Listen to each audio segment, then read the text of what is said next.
The main principle of the Chinese Communist Party is just like a company.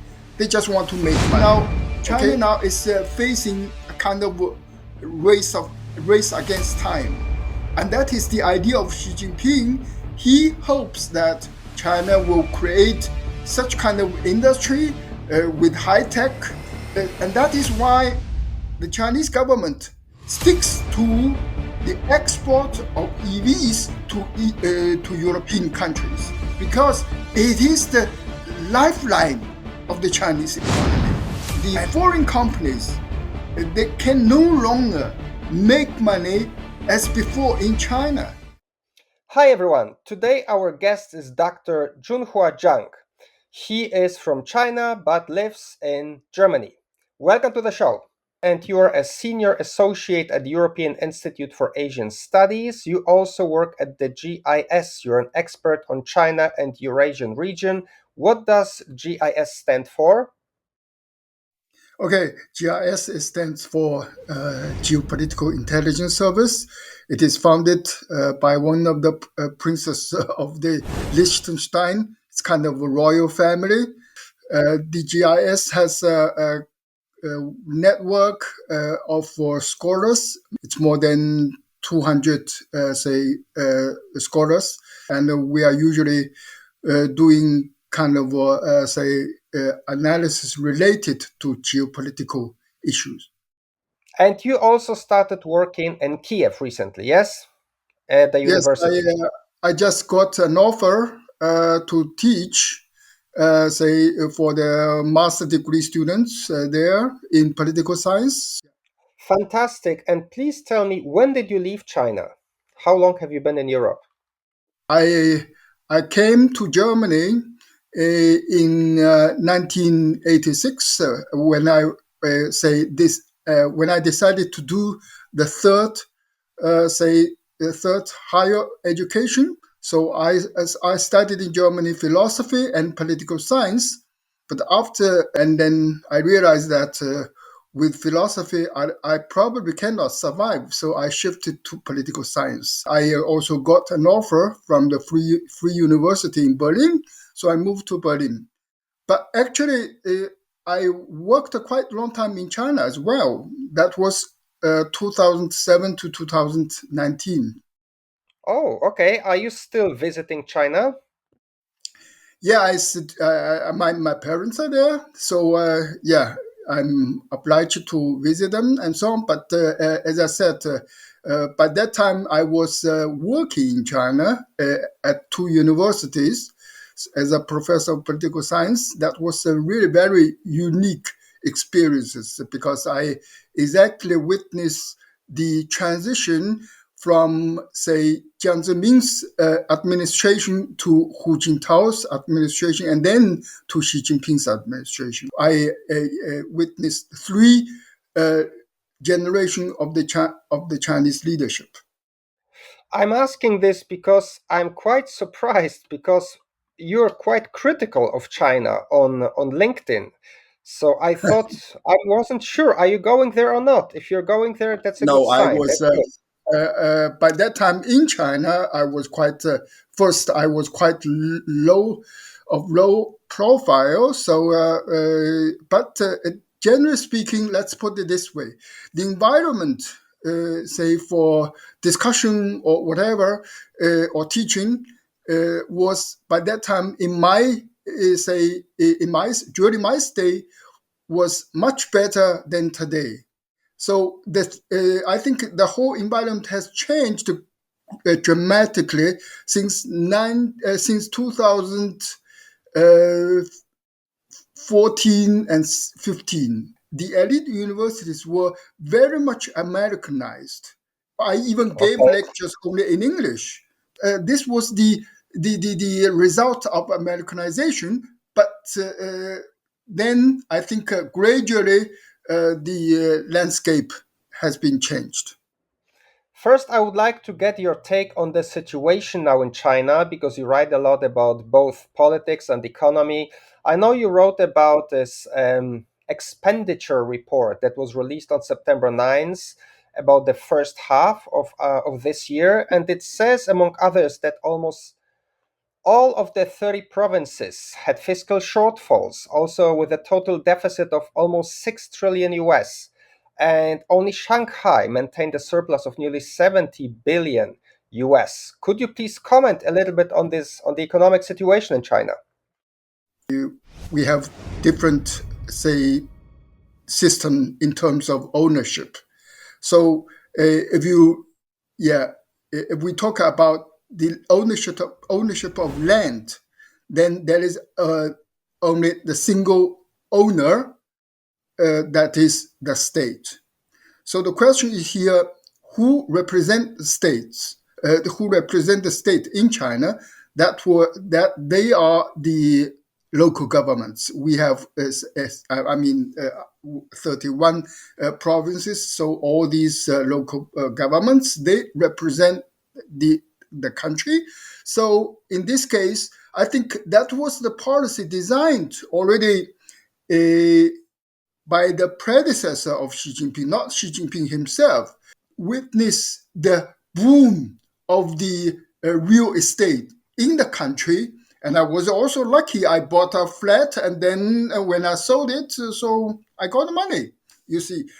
And that was really, I think the calculation of the Chinese Communist Party is that, okay, the land is in our ownership, so we can sell it as much as we can and as much as we want.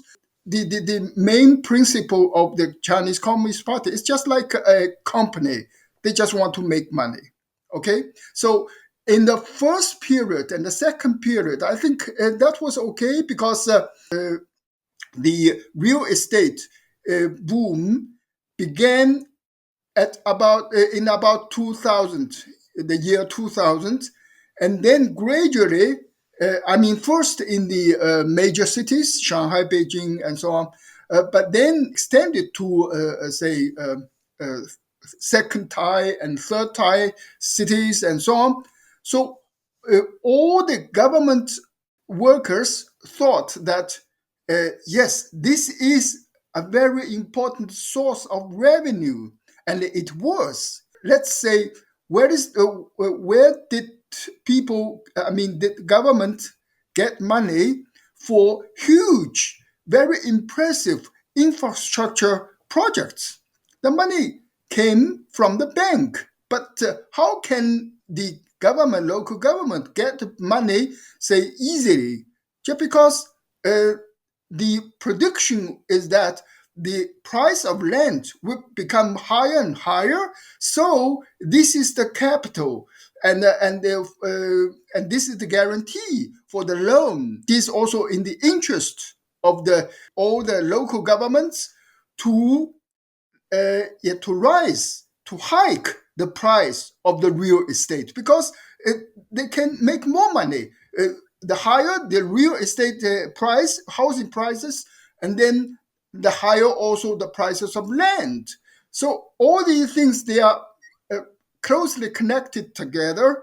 In this sense, that was the best time. The best time was in the time of the Xi Jinping's predecessor, not Xi Jinping's leadership, not under his leadership, because under his leadership, then there was crash in the sense that first we had the COVID pandemic, and it was already kind of, he stick to the so-called zero COVID policy, which is really very crucial. And then after that, there was no sign of revival of the economy. The major evidence of the, downturn of the economy, that was the real estate sector. So that caused a lot of problems. And one of the major problems is that the revenue of the local governments has shrinked.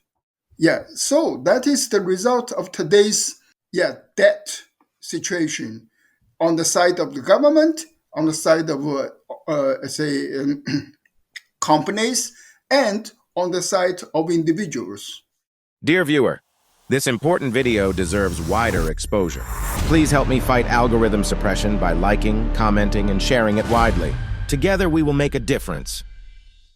But the real estate is not everything. It seems like the economy is slowing down in general. So what other factors, like provinces have shortfalls, a lot of infrastructure projects are not profitable, less exports. So there's many reasons for the economic downturn. What else except real estate?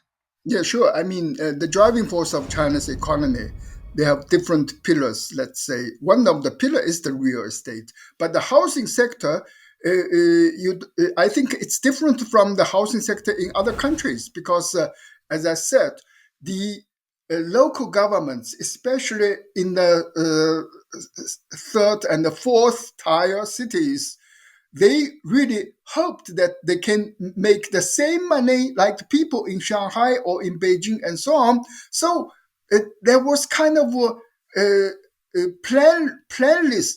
Uh, they didn't have any plan. They just tried to build and build and build. So actually, in reality, is that China has built too many houses because nowadays 70% of population is already in the ownership of own house, own flat, and so on.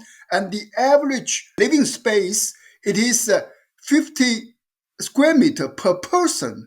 So it is for the West, it's already luxurious. So what I wanted to say is that, but this is a very important sector for the country because since all the local governments have drive without any, say, concrete, say, prediction in terms of future and so on.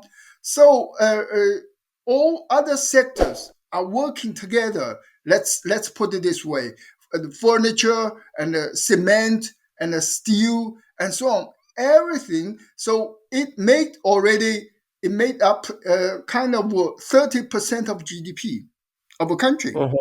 So Yes, this yes. is the reality. And that is why the housing sector, the collapse of the housing sector is so, severe for the Chinese economy. Of course, we have other pillars for the Chinese economy. One of them that is the export.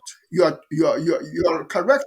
Export, yes. But the problem is that starting from pandemic, then I think the global environment is not so in favor of China's export.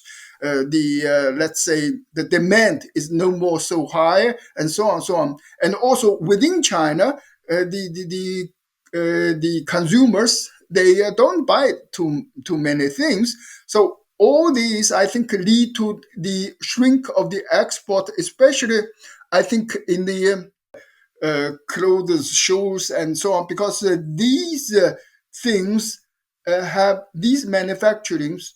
They have moved out of China because they moved to Vietnam, they moved to say Bangladesh because the labor force there is much cheaper. So in this sense, this is for China. It's a huge blow. China now is facing a kind of race against time, and that is the idea of Xi Jinping. He hopes that China will create such kind of industry with high tech, and then he hoped that the whole world will open a door to China's products, so that China can easily say sell them to all these countries, and especially to the developed countries. Let's put it this way: Africa and Latin America or Middle East, they are not the major market for China, at least not in that sense.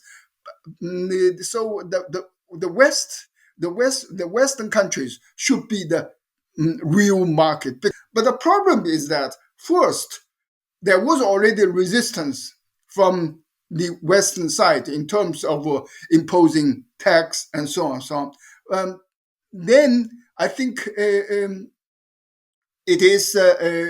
I think somehow it could be a miscalculation of Xi Jinping on his side, because he thought that we could quickly say grow our, say, high-tech sector so that we can rescue the housing sector, for example. But he didn't expect that the consequences of the housing sector collapse were it's a huge. It's huge. It concerns the everyday life of all individuals, especially the so-called middle class. So you see that the middle class, their standard, their demand is scaling down. So that is the reality. Thank you. Since you mentioned the EVs, could you maybe elaborate a little bit? So you said this policy didn't work because the Western countries imposed tariffs, and this gamble from Xi Jinping didn't work out. So the sales of the EV sales in Europe are not doing as well as they were as the Chinese government expected, right? So in a way, that's a failure.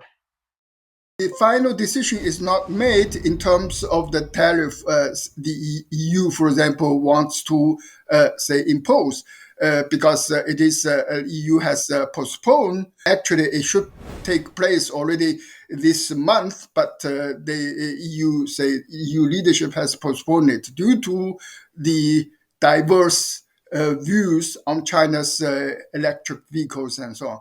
But what I wanted to say is that this is a general trend that all countries, regardless whether EU or US or many other countries, even the countries like Mexico or Brazil or whatever, even these countries, they're also afraid of the dumping of Chinese products. So this kind of plan, I call it a mercantilist plan by Xi Jinping to export massively these products so that China can get money, get revenue, and with the money, China can rescue its own economy. I don't think it will work well. I don't. The problems in China due to the housing problems, they are growing. They're growing day by day. If the electric vehicles appeared, say, 5 years ago, then probably China could have a chance, to sell the products, and then with the money we can say rescue other sectors. But in today's situation, I would say it is somehow a bit too late, and that is why the Chinese government sticks to the export of EVs to European countries because it is the lifeline of the Chinese economy, and it means a lot. Actually, it concerns not only Chinese electric vehicles. China can produce a lot of good stuff like robots. Robots is also good, like a high-tech product. China now is a very technologically quite advanced country. So the problem is that the purchase power in China, due to the housing problem, is still very little, not so significant. People don't want to buy too many things. And then China has to export all these products there. So for Xi Jinping, it is very decisive. If once China has opened the market of the EU countries, then other products can follow. And that is the issue. But I don't think that it is realistic for European countries to accept this idea. This channel is my passion, and yet those videos take time and effort to make. By liking this video, you can help push the ever-hostile algorithm in my favor. I'm very grateful for it. Last topic I wanted to ask. You also mentioned on LinkedIn the West should play the differences between authoritarian countries, maybe them as allies. So maybe China and Russia and North Korea, because as you said, they don't really stick together as we maybe perceive them. So what do you think should the West do? How could it use the differences and disagreements between the new axis of evil? We are really in a kind of multipolar world where, say, the the authoritarian camp has become stronger and stronger. So when we talk about authoritarian regime, they are North Korea, they are Russia, and they are China, and so on and so on.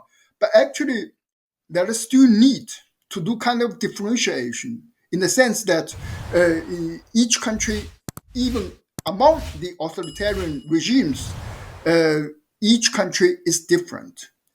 China is a country which is very much dependent on its mercantilism. I mean, the housing problem has enhanced this issue. What is the characteristic of mercantilism? That is, try to pour its products, say, to other countries, to sell them, to hinder the import goods. And that is why, for example, I think also in the LinkedIn, I also mentioned the high-speed rail. High-speed rail, this is China claims that it is a typical Chinese product. It was not.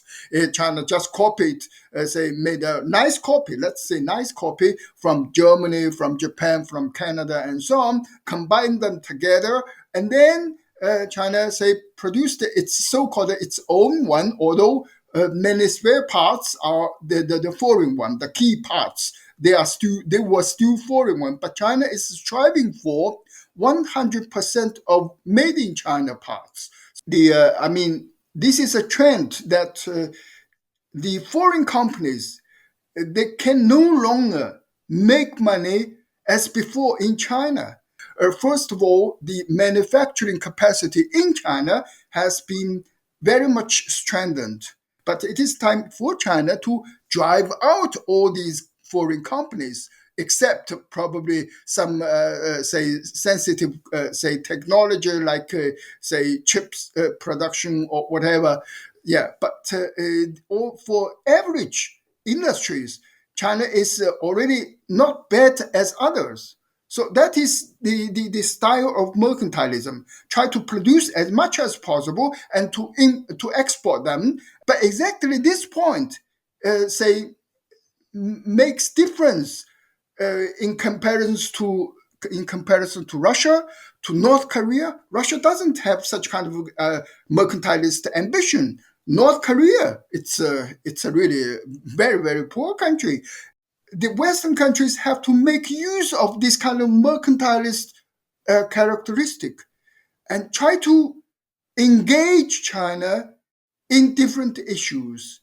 To end the Ukrainian war, it is in the interest of all Europeans. But again, China looks at the European market as a major market to export its products. Okay, so can we do a kind of deal? The EU should calculate that we have to also enhance our technology, enhance our own supply chain, and so on. But at the same time, give China kind of lure, kind of incentive by saying that, okay, we will open the door for you for a while, of course, but you should do something for us. Try to press Putin to end the war. And thank you very much for your comments. It was very interesting. Because of the weak connection, we have to finish a bit earlier than expected. Thank you very much for your insights. Okay. Yeah. Have a nice day.